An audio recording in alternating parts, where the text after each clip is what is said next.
Centre.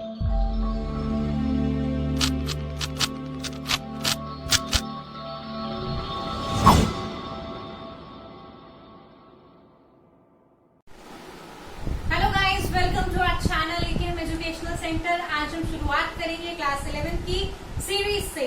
तो आइए चलिए स्टार्ट करते हैं हमारी 11th all the best.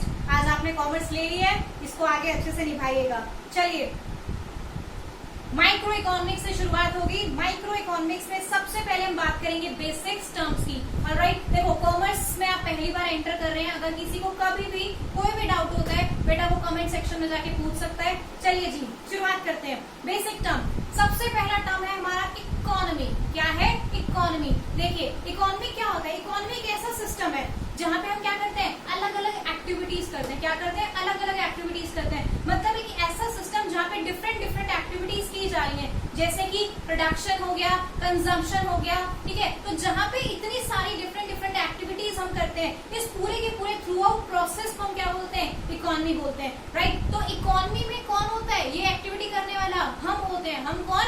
Human beings, ठीक है। तो मतलब यहाँ पे क्या करते हैं, हमारे लोग अपनी लिविंग या लाइवलीहुड को सेटिस्फाई करने के लिए, अपनी नीड्स को सेटिस्फाई करने के लिए डिफरेंट डिफरेंट एक्टिविटीज करते हैं। चलिए देखते हैं first point, economy is a system in which people earn living to satisfy their wants. लोग क्या करते हैं? अपनी वांट्स को सेटिस्फाई करते हैं। किसके थ्रू?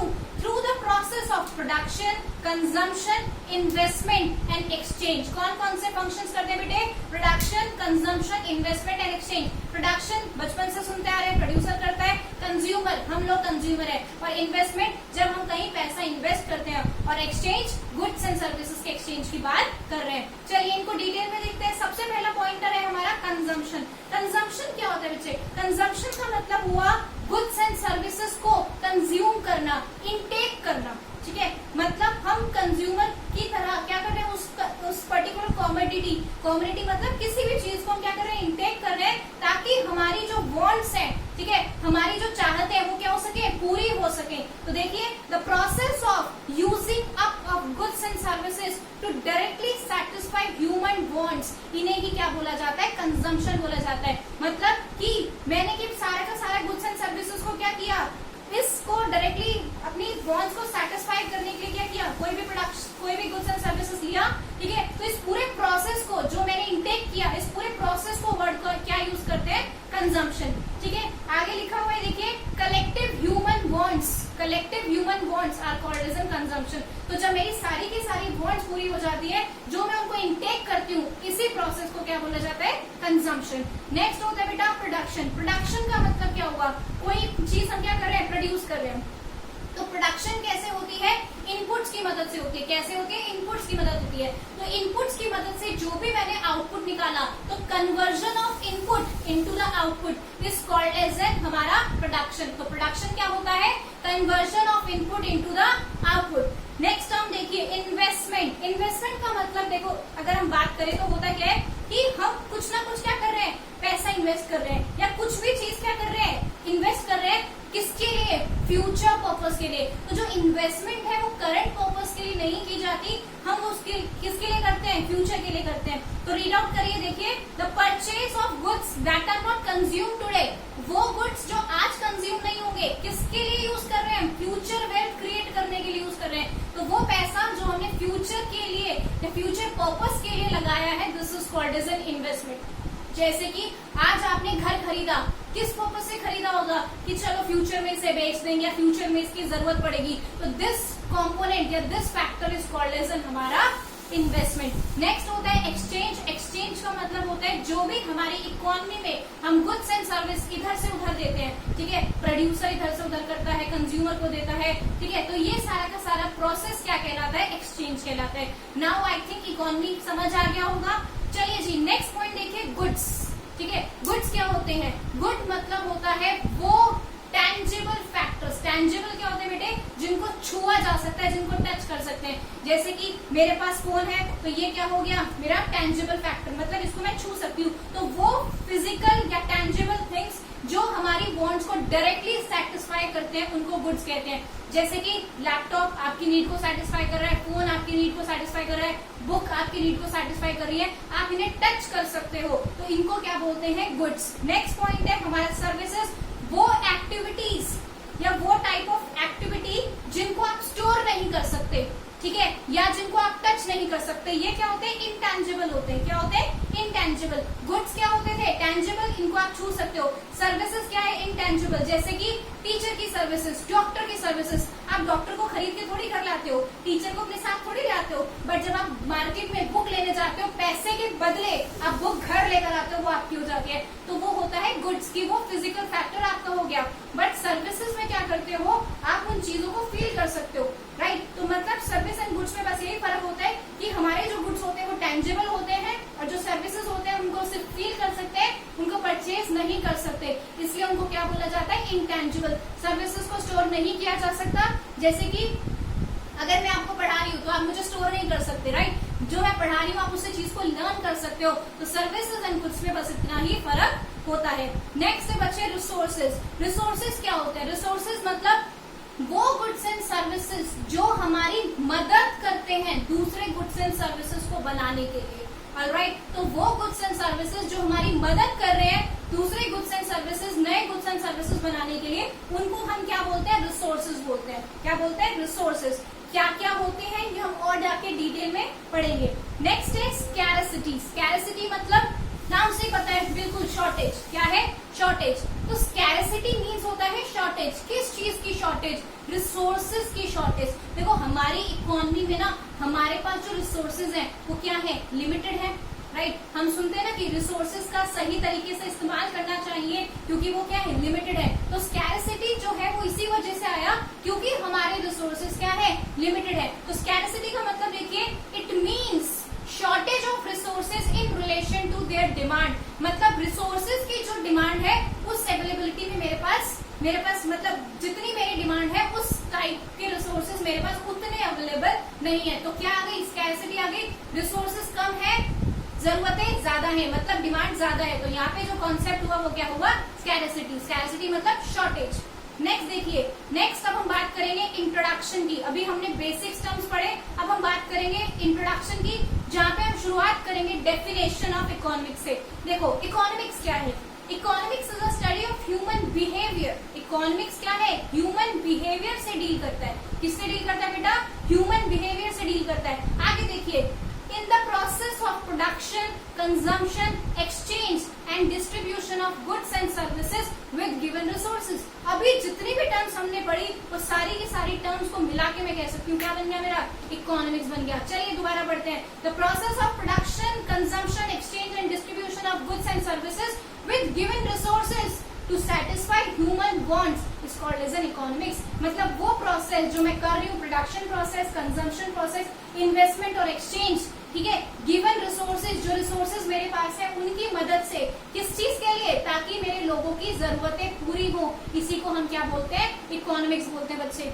नेक्स्ट है, economics is derived from the Greek word oikonomia, right. ये कहाँ से निकल के आया, ये एक ग्रीक वर्ड है जिसको क्या बोलते हैं, ओकियोनोमियो, और इसका मतलब क्या होता है, हाउस होल्ड मैनेजमेंट। क्या होता है बेटा, हाउस होल्ड मैनेजमेंट। देखो हम अपनी इकोनॉमी में ना, हम जो कंज्यूमर होते हैं एक्चुअली में उन्हें हाउस होल्ड बोला जाता है, राइट। तो हम पूरी इकोनॉमिक्स में क्या स्टडी करते हैं कि हमारा हाउस होल्ड किस टाइप से क्या कर रहा है, डील कर रहा है। तो जो पूरी हाउस होल्ड स्टडी होती है वो हमारी एक पिक्चर होती है इकोनॉमिक्स की। नेक्स्ट देखिए, हमारे पास दो ब्रांचेस होती है, मतलब दो मेजर ब्रांचेस हैं जो हमें पढ़नी है। First one is micro and second one is macro economics. पहला कंपोनेंट हम अपना स्टार्ट कर चुके हैं, मैक्रो इकोनॉमिक्स पढ़ेंगे क्लास 12th में, ठीक है। तो चलिए जी, माइक्रो, माइक्रो मतलब बिल्कुल छोटा, नाम से पता चल रहा है माइक्रो। मैक्रो मतलब बड़ा, मैक्रो मतलब बड़ा। एग्जाम्पल लेते हैं, देखो एक पेड़ है मेरे पास, तो ये क्या हो गया, माइक्रो। बट एक जंगल है, राइट, तो this is called as a macro. तो वो फैक्टर अगर हम इंडिविजुअल अकेले किसी चीज को पढ़ रहे हैं या अकेले किसी के बारे में बात कर रहे हैं, this factor is called as a micro factor. But उसी पेड़ के बजाय मैं पूरे जंगल की बात कर रही हूँ, तो this component is called as a macro economics, ठीक है। तो माइक्रो मतलब इंडिविजुअल अकेले की बात करना, और यहाँ पे सब सबको लेके बात करना, उसके लिए एक वर्ड यूज करते हैं बच्चे, एग्रीगेट। क्या यूज करते हैं? एग्रीगेट। एग्रीगेट मतलब टोटल में सबकी बात कर रहे हैं। आइए फर्स्ट पॉइंटर पढ़ते हैं माइक्रो का। It is that branch of economics which deal with economic decision making of individual economic agent. मतलब इंडिविजुअल की बात कर रहा है, इंडिविजुअल एजेंट मतलब अकेले प्रोड्यूसर की बात कर रहा है, अकेले इन्वेस्टर की बात कर रहा है, अकेले कंज्यूमर की बात करें। तो जब इंडिविजुअल लेवल पे बात करते हैं तो उसको हम क्या बोलते हैं? Micro economics. बट यहाँ पर मैं बात कर रही हूँ सबके बारे में, ठीक है, एग्रीगेट के बारे में। इसको क्या बोलते हैं? एग्रीगेट। तो ये ब्रांच ऑफ इकोनॉमिक्स एग्रीगेट से डील करती है। यहाँ पर हम क्या करते हैं? यहाँ पे हम इंडिविजुअल के बारे में बात करते हैं ना, हम पूछते हैं भाई तेरी इनकम क्या है। यहाँ पे माइक्रो में हम पूछ सकते हैं इंडिविजुअल इनकम क्या है, बट मैक्रो में हम क्या बोलेंगे? भाई तेरी इनकम नहीं, नेशनल इनकम क्या है, क्योंकि पूरी इकोनॉमी को एक साथ लेके जाना है, ठीक है। तो यहाँ पे इंडिविजुअल फैक्टर होता है, यहाँ पे मेरा पूरा का पूरा एग्रीगेट फैक्टर होता है। तो एग्जांपल हो गया यहाँ पे एक इंडिविजुअल बंदे की इनकम और यहाँ पे मेरे पूरे देश की income, national income. Next point number 2 में देखिए, it takes into account small component of the whole economy. पूरी इकोनॉमी में से छोटा सा फैक्टर पड़ता है। क्या करता है? पूरी इकोनॉमी में से एक इंडिविजुअल फैक्टर की बात कर रहे हैं, बट यहाँ पे हम क्या करते हैं? पूरी की पूरी इकोनॉमी को एज अ होल कंसीडर करते हैं, ठीक है। मतलब मैंने पूरी की पूरी कंट्री को क्या किया? कंसीडर किया है, पर यहाँ पे मैंने उस पूरी कंट्री में से एक पर्टिकुलर इंडिविजुअल को क्या किया है? कंसीडर किया है। नेक्स्ट देखिए point number 3, it deals with the process of price determination in case of individual product and factor of production. बिल्कुल इजी लैंग्वेज में समझते हैं। वो ये कहना चाह रहे हैं भैया एक प्रोडक्ट का इंडिविजुअल के लिए क्या प्राइस होगा, ठीक है, या फिर एक इंडिविजुअल का प्रोडक्ट क्या प्राइस होगा। एग्जाम्पल लेते हैं, जैसे कि गुड डे का बिस्किट, राइट, तो वो 10 रुपीज का आता है। तो एक पर्टिकुलर गुड डे एक ब्रांड है, राइट, तो गुड डे का बिस्किट इंडिविजुअल है, तो ये क्या हो गया? Micro component. पूरी बिस्किट फैक्ट्री में जनरल प्राइस कितना है, एवरेज प्राइस कितना है, this is called as a macro component. समझ में आया? इंडिविजुअल प्रोडक्ट की बात करें, इंडिविजुअल प्रोड्यूसर की बात करें, इंडिविजुअल कंज्यूमर की बात करें, अगर एक अकेले बंदे की या मेरी बात की जा रही है तो माइक्रो फैक्टर है। अगर सारे टीचर्स की बात की जा रही है, जितने भी इकोनॉमिक्स के टीचर हैं पूरे इंडिया में, this is called as a macro factor. Alright, तो देखिए पॉइंट नंबर 3 में मैक्रो में क्या लिखा है? It deals with journal price level. अभी हमने बात किया कि गुड डे के बिस्किट की बात करें, यहाँ पे पूरे बिस्किट फैक्ट्री के जर्नल प्राइस की बात कर रहे हैं, एवरेज प्राइस की बात कर रहे हैं, ठीक है। नेक्स्ट देखिए, माइक्रो इकोनॉमिक्स को प्राइस थ्योरी भी कहा जाता है और इसको इनकम थ्योरी भी कहा जाता है। ये हम पढ़ेंगे, पूरी माइक्रो जब खत्म हो जाएगी ना तब आपको रियलाइज होगा इसको इसलिए प्राइस इकोनॉमी कहते हैं और इसलिए इसको इनकम थ्योरी कहते हैं। नेक्स्ट देखिए, माइक्रो इकोनॉमिक्स का मेन कंसर्न क्या होता है? इंडिविजुअल कंज्यूमर और प्रोड्यूसर के गुड्स को और गोल्स को पूरा करना, ठीक है। मतलब इंडिविजुअल की जो चाहत है, इंडिविजुअल की जो गोल्स है, उनको पूरा करने का जो मेन काम होता है वो किसका होता है? माइक्रो इकोनॉमिक्स का। बट मैक्रो इकोनॉमिक्स में हमारी मेन काम क्या होता है? हमें प्रॉपर ग्रोथ प्रोसेस पे ध्यान देना है। क्या करना है? हमें पूरे इकोनॉमी के पॉइंट ऑफ व्यू से सोचना है कि कौन सी चीज अच्छी है और कौन सी चीज बुरी। चलिए एक बार देखते हैं दोबारा से। माइक्रो मतलब स्मॉल, स्मॉल मतलब यहाँ पे हम इंडिविजुअल की बात कर रहे हैं। ये क्या होता है? मैक्रो। Macro means large. यहाँ पे हम किसकी बात कर रहे हैं? पूरी होल इकोनॉमी की बात कर रहे हैं। ये प्राइस थ्योरी कहलाता है, ये इनकम थ्योरी कहलाता है। ऑलराइट, तो चलिए जी, नेक्स्ट टॉपिक है हमारा types of economy. Types of economy, कितने टाइप्स की इकोनॉमी हमारे पास है? फटाफट से डायग्राम देखिए। पहला है फ्री मार्केट इकोनॉमी। क्या है? Free market economy. दूसरा है हमारा कमांड इकोनॉमी एंड तीसरा है हमारा मिक्स्ड इकोनॉमी। तो सबसे पहले देखिए, फ्री मार्केट इकोनॉमी को दूसरा नाम क्या दिया गया है? Capitalist economy. बच्चे पीपीटी से देखने से पहले हम नॉर्मल देखते हैं। कैपिटलिस्ट इकोनॉमी कौन होता है? जिसे प्राइवेट बंदा चलाता है। कैपिटलिस्ट क्या होता है? जिसे प्राइवेट बंदा चला रहा है। सोशलिस्ट क्या होता है?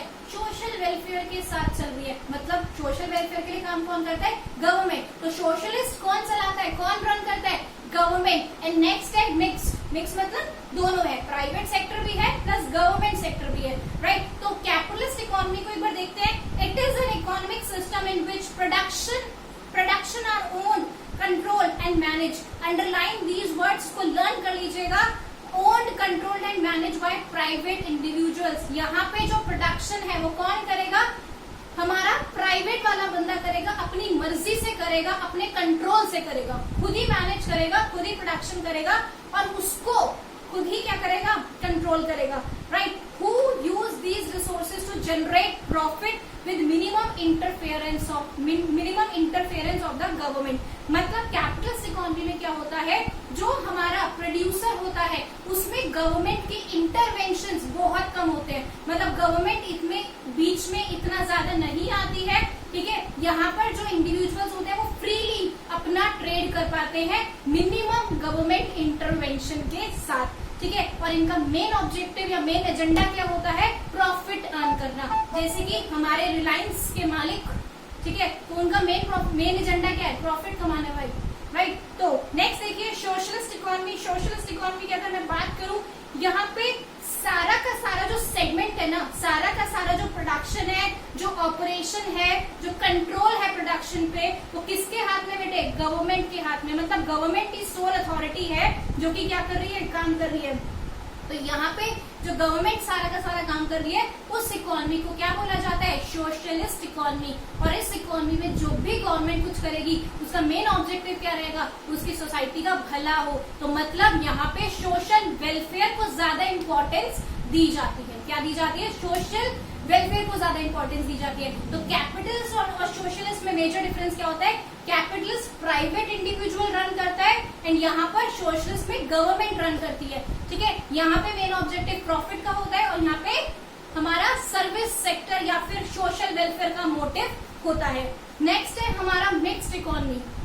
मिक्स्ड इकोनॉमी देखिए एक हाइब्रिड इकोनॉमिक सिस्टम है। हाइब्रिड मतलब इसमें दोनों के फीचर्स हैं, कैपिटलिस्ट के भी हैं एंड सोशलिस्ट के भी हैं। मतलब प्राइवेट वाला बंदा भी काम कर रहा है एंड पब्लिक वाला बंदा भी काम कर रहा है। मतलब गवर्नमेंट और प्राइवेट जब मिलकर काम करते हैं तो उस इकोनॉमी को क्या बोलते हैं, मिक्स्ड इकोनॉमी बोलते हैं। लाइक हमारी इंडिया में क्या है, मिक्स्ड इकोनॉमी है, ठीक है। बंदे प्राइवेट वाले भी काम कर रहे हैं, ठीक है, और गवर्नमेंट भी आराम से काम कर रही है। तो जहां पे दोनों साइमल्टेनियसली काम कर रहे होते हैं, those economies are called as an mixed economy, ठीक है। तो समझ में आया। चलिए जी नेक्स्ट देखिए हमारे पास नया टॉपिक है, this is positive economy and normative economy. देखो ये बड़ा इंपॉर्टेंट क्वेश्चन है, एग्जाम पॉइंट से भी बहुत इंपॉर्टेंट है, हमेशा पूछा जाता है। सबसे पहली बात कि ऐसे क्वेश्चंस कभी भी आप विदाउट बेसिस नहीं लिखेंगे, you have to write with the basis. पहला पॉइंट देखिए मीनिंग।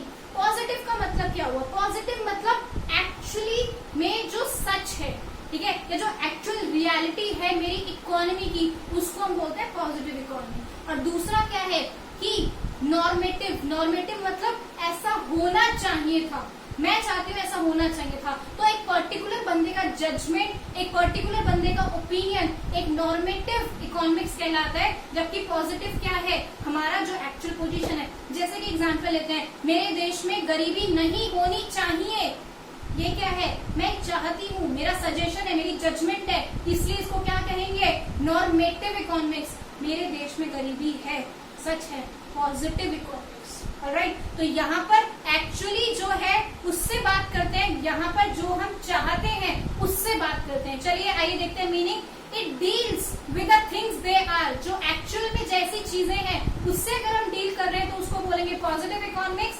नॉर्मेटिव इकोनॉमिक्स का मतलब क्या होता है, it deals with the things as they should be. As they should be मतलब व्हाट ऑट टू बी, क्या होना चाहिए था।